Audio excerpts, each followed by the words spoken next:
Hello, hello, hello. What's going on, everybody? Welcome to a Capital Hungry webinar and presentation on understanding the Russia and Ukraine tensions, and also the more macro scope of market impacts and what we can see going forward in terms of market impact and how to play that accordingly. Okay, so number one, why is Russia so interested in Ukraine? First of all, you have to have a little bit of background information. From a geographic standpoint, you can see that Ukraine is really just a little piece hanging off of Russia.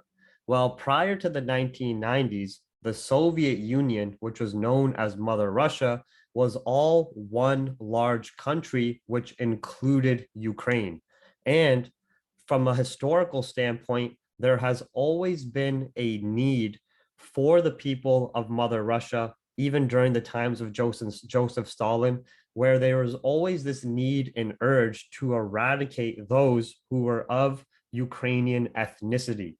We can see this during the 1932 and 1933 famine that hit the Soviet Union, where the majority of people that were killed were of Ukrainian ethnicity in that region. So there's always been this need of power control and further influence of Russia on a global and Euro scale historically and even to this day. And it's always been to promote this image of Mother Russia.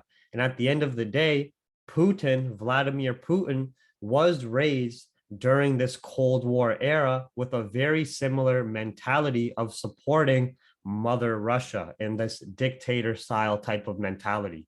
So at the end of the day, all war is for power, control, and further influence. This is just the case of Russia wanting to restore Mother Russia. This conflict has been going on historically since the times of Joseph Stalin in Mother Russia in the Soviet Union. But with this case specifically during the Vladimir Putin era, he has been trying to extend power into Ukraine since 2014. Even if you were to watch or read interviews of Putin discussing Ukraine, he doesn't even acknowledge it as an individual country. He still sees it as a part of Mother Russia and the Soviet Union and Russia overall, even though Ukrainians and members and residents of actual Ukraine see it as the complete opposite. So you can see the difference in mentality, right? But this isn't just to extend power and move into Ukraine.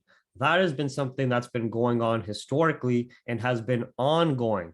This is also to induce global conflict and push the USA and other Euro regions, NATO regions, NATO, into intervening. In my opinion, Ukraine is being used as a distraction as China and Russia have been digging their hands into Iran, Afghanistan, and other Asian as well as African regions, gaining more resources and power.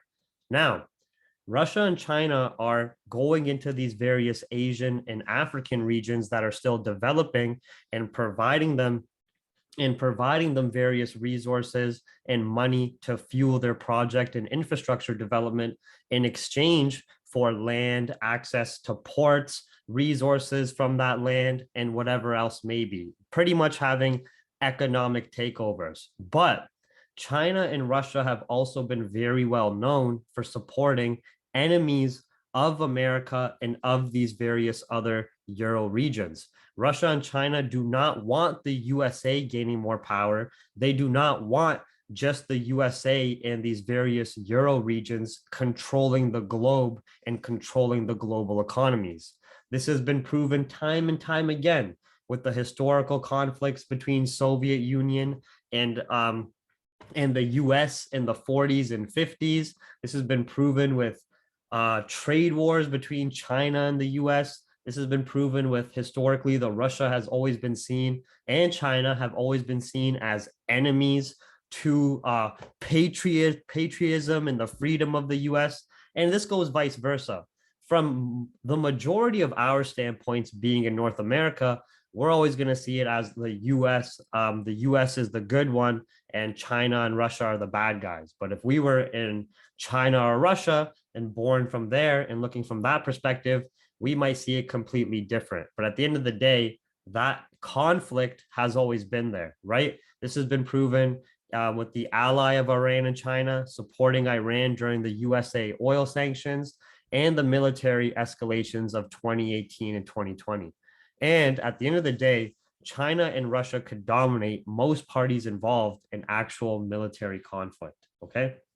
Because it's very interesting, in my opinion, how as over the course of the around last 6 years, as China and Russia have been hoarding more resources and gaining more power really in the background, and the US has been involved in more global conflicts and overall has been losing power on the global scale, that now all of a sudden they're having so much attention on these Ukraine issues, but these Ukraine issues have been going on for a long period of time. So in my opinion, Ukraine is really being used as a stepping stone, and I'm going to talk about that why. But overall, for those of you who want to understand why is Russia so interested in Ukraine, it's the control, it's the power, it's to bring back and restore Mother Russia, and it's for those historical reasons stated, and also from a geographical standpoint. Okay. Now, Ukraine, the stepping stone. It looks like, in my opinion, Russia is using invading Ukraine as a stepping stone into further escalating conflict with destabilizing Eurozone regions and the USA with the help of China and other parties. This is a win-win situation for Russia, as they can claim Ukraine, have the support of China, and go after the USA on various ends. It has always been very clear that China and Russia want to dethrone the petrodollar, remove the US dollar as a global business currency, and outside of an economic perspective, as China and Russia follow the dictator government style and how they run their countries, they have never truly valued American cultures on a macro scale, right? American cultures, ethics, and values. Russia and China have always been on the opposite end of the coin there. So what we can also see is over the last recent years and historically, China and Russia have been helping American enemies, and especially in recent years during the economic drama, while that has been very well known between China and the US during Trump trade war era, right? So it's been very well known, like I said earlier, the drama and issues historically between Russia and the US, which of course is going to be including all of US's allies. It's been very well known, the economic drama between China and the US. But even now, in recent times here, discussing specifically the Ukrainian tensions, you can see US is still very against how Russia and China are working together. So February 11th, just over the weekend here, you can see senior US administration official says the Russia and China are working to undermine the US. They're working together. Now, what we can also see is the senior US administration official says that the partnership between Russia and China is a fundamental alignment, right? Well, what does that tell you? That tells you that this whole situation is bigger than Ukraine itself. China doesn't give a shit about Ukraine. China doesn't really care too much about actually invading Ukraine or Russia taking over Ukraine, but China supports what Russia is doing because they have fundamental core values and core goals that are aligned. China and Russia are on the same page. What page is that? Potentially dethroning and destabilizing the USA from a potential physical war standpoint or an economic standpoint, and doing the same to these other Euro regions, or at least making them more dependent on China and Russia, right? You can also see this where the president of China showed that they are in full support of what Putin is doing. Senior US administration official says that the meeting between President Xi, the president of China, and Vladimir Putin says that their partnership statement shows Beijing, which is just representing China, sees Moscow's Ukraine moves as legitimate, right? It's very interesting because you can see how they're the enemies. They're on the opposite end of the coin. They're not our enemies, but to the US. You know what I mean? We're neutral. We're just here to observe the market moves. I could really care less unless we get bombed. Then obviously shit's over anyways. But it's very interesting how we've been observing headlines over the last course of the week. And what we've been seeing is all of the NATO regions, right? Like the the North Atlantic Treaty between North American countries and, of course, various Eurozone countries. We can see how they've been against Putin wanting to invade further in Ukraine. They're saying, no, don't do that. Let's try to find a middle ground. Don't go into this military conflict. What you're doing is wrong. They've been threatening him on various economic fronts of we will sanction Russia on these various ends. We will stop you from extending your Nord Stream 2 pipeline, your Nord Stream 2 pipeline, sorry, right? We will stop all of that. What you're doing is wrong. Don't do this. And those countries, obviously the allies of the US itself, Biden was saying, we're going to try our best to stop this from happening. But you see China now, China's like, you know what? What Russia wants to do with Ukraine, perfectly legitimate, perfectly fine. We support it. And we also are fundamentally aligned with Russia's overall goals. Very interesting, right? So that's why it adds to my theory of Ukraine being used in this current time as a stepping stone, especially with the amount of power and resources China and Russia have been collecting and growing over the course of the last years. And this is just some examples of headlines over the last years of how China and Russia support the enemies of America, how they have been developing their resources and power over from pretty much, I'd say, 2016 to this current year. And obviously from a historical standpoint, but I'm just talking about in more relevance to current issues. So you can see, even though America, the US, was sanctioning Iranian oil, China was still increasing purchases of Iranian oil and still hoarding Iranian oil and keeping it on their ports, allowing Iran to still develop their economy and still generate that revenue. You can also see many times when there was all this tension in the Middle East and very vulnerable, Russia and China would still come in to build up this very tense Iran in an alliance to destroy the US-led order, right? A quick guide to the US and China trade war. We saw those tensions going on between Trump and obviously the China as he was trying to bring more money back to the US via tariffs. And China wanted to keep everything status quo because the US has major dependencies on China in that import and export. The recent Afghan issues. When the Taliban took over Afghan and US basically abandoned it, well, guess who's been working with the Taliban for a new rule in a new era in Afghanistan? Russia, China, taking control of those resources, tools, power, and so forth, territory, right?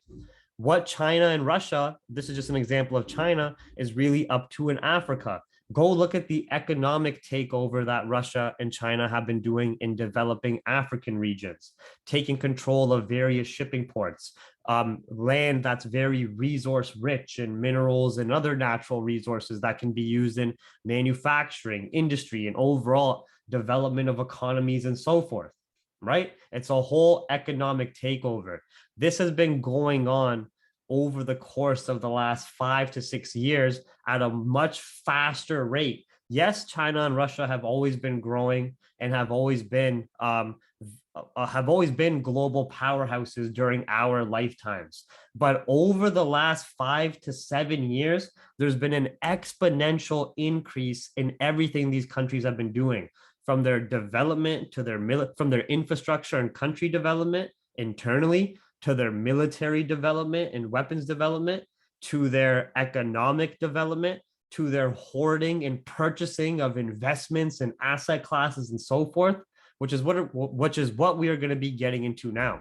So why? What is the benefit for China and Russia working together? What is the benefit for Ukraine getting taken over by Russia? What is the benefit of China partnering with Russia and the impacts it can have on the market. Why? What are the reasons why?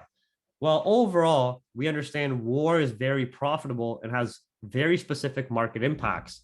This conflict and rising conflict can yield a lot of benefits for Russia and China, including more physical territory, resources, and as well as gold and oil prices increasing more and more. Remember, Russia and China have been hoarding up oil on their ports, and Russia already has huge oil reserves for a period of years now. Not just oil, gold. Russia and China have been exponentially increasing their gold reserves. We know during times of fear, uncertainty, and doubt, especially during times of global war tensions, gold explodes in value as a risk hedge. Oil explodes in value due to the uncertainty of the supply and the increase of demand in fueling these potential wars as well, right? So this both benefits Russia and China.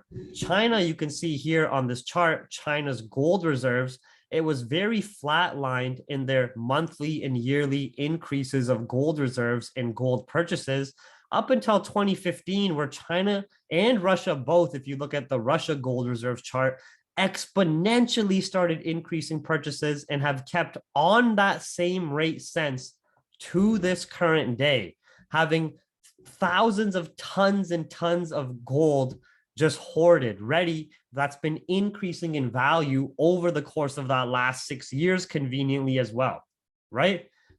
Oil, huge ties to Russia's economy. The price of oil and Russia's economy have an opposite relationship. When oil prices drop, Russia suffers greatly.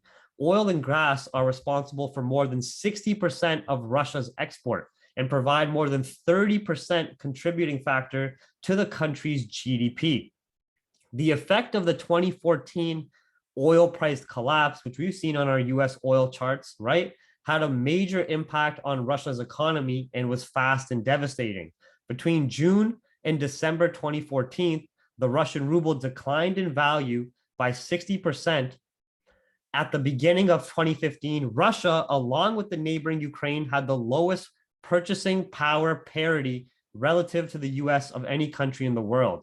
This declining PPP lowers the living standards, goods purchases, home currency, and pretty much shows that the country's in the shitter, right? So pretty much what you can see is that when there is lower prices at the pump and oil prices are lower, this is not a benefit for Russia. It's a benefit for potentially Americans in the US, but it's not a benefit for Russia. So what you can take away from that is that higher oil prices is great for Russia, right? We have oil prices going up to $100 a barrel. Putin himself said prior to this Ukrainian drama, he sees oil going to $100 a barrel plus. And of course, the war tensions can explode oil on a trend to $120 a barrel, which is a positive factor for both China, that's been hoarding tons and tons of oil and has tons and tons of oil as well as gold, and same thing for Russia in terms of their economic impact. Okay. So the market impacts for us. Well, because the Ukraine tensions are potentially going to be just a stepping stone, and we're going to be having these global parties getting involved. If the NATO regions further get involved and we actually have physical conflict, then you're going to see China start to back up Russia, America start to back up Ukraine, the other parties get involved. It can become a much bigger conflict than just Russia and Ukraine itself, right? Russia and Ukraine itself is like the trigger. You know what I mean? It's the starting point, but it can extend a lot larger than that, which is really going to have the market impact.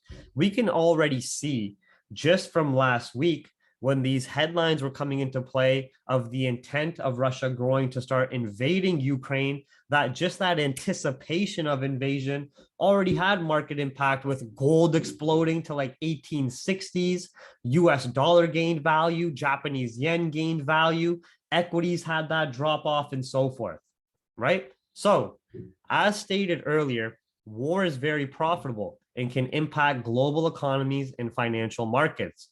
Of course, war has an impact on individual military company stocks and weapons manufacturers and military product distributors and so forth. But we are primarily talking about market impact on asset classes that we trade and analyze. Global war tensions, as major countries get involved, NATO versus Russia, China, and so forth, can bring negative volatility and short orders into risk assets and more buy orders flooding the safe haven assets, an increase in global fear, uncertainty, and doubt. And remember, war tensions, especially if they start to escalate, can go on for years, right? The worst case scenario is it starts to escalate into like nuclear war talk, but that's never really going to happen, in my opinion. You're going to have talks about that and threats about that, but nobody really benefits from nuclear war. You know what I mean? You're just going to, especially nowadays with the advancement of technology on weaponry, the nukes would just cause way too much damage on a huge global scale, and then the whole world's fucked. So other than that, the actual war tensions themselves, this invasion, other countries getting involved, the Russia escalating their power control alongside with China, this can extend over years. You know what I mean? Like, for example, go look at how long some of these US wars have gone on, the Vietnam War, the war with Afghanistan, the war on Iraq, right? It goes on forever. So this can be something that can follow that path and bring that volatility into the markets, especially in the near term, as we're watching it escalate in the near future, right? So what we can expect to see is if these war tensions continue to escalate, gold would be more bullish. Now, we're in a very interesting time where central banks are transitioning into interest rate hike territory, but we're also having some more fear, uncertainty, and doubt develop if these tensions do escalate on a more global scale. This in itself, the reactive fundamental catalyst, would still have investors pooling into gold because the interest rate increase, as the interest rate hike environment, as well as the fear, uncertainty, and doubt, is like a double negative factor for equity markets. So you're going to see the liquidity moving somewhere. So gold would, in my opinion, would still be kept more bullish, which would benefit China and Russia greatly in terms of their wealth extension. Oil, of course, would be more bullish on the war extensions. And then the US dollar, Japanese yen, and Swiss franc would also be more bullish as safe haven currencies. Now, the US dollar, we're already expecting to be more bullish as US economic interest rates increase, and that's a positive factor for the dollar. But the Japanese yen movement is going to be very interesting because the Japanese yen movement against the risk currencies, because you're going to be having that short-term strength on British pound, euro, Canadian dollar, and so forth as their respective central banks increase interest rates. But as you have these war tensions, fear, uncertainty, and doubt impacting the global market sentiment, that alone will keep a bit more investor uncertainty into pooling into the risk asset classes and primarily keep the safe havens more bullish. This is just a presentation to give some rough information, but when we do our chart work, we can go look at previous very intense war tensions between countries, and we can just see the impact it had on the dollar, yen, equity markets, and so forth, right? So we can expect to see gold more bullish, which would benefit China and Russia greatly in terms of wealth extension. Oil, of course, would be more bullish on the war tensions. US dollar, Japanese yen, and Swiss franc would be more bullish as safe haven currencies. Global equities, on top of central banks transitioning into rate hike mode and the fear of war and conflict, would also be a scare factor for investors, meaning higher chance of seeing equities weaker and the potential basket of risk currencies weaker against safe havens. Okay. So I was just sitting here. I just wanted to make sure everybody understands what's going on there, how we can dissect and digest and use that information to our advantage, just so people have a rough idea of the conflict itself, but how it can further escalate, and my projections of how it can escalate, and how Ukraine is mainly a stepping stone right now. Right. And I'm going to save and upload this, and I'll see you all later for the next weekly psychology webinar.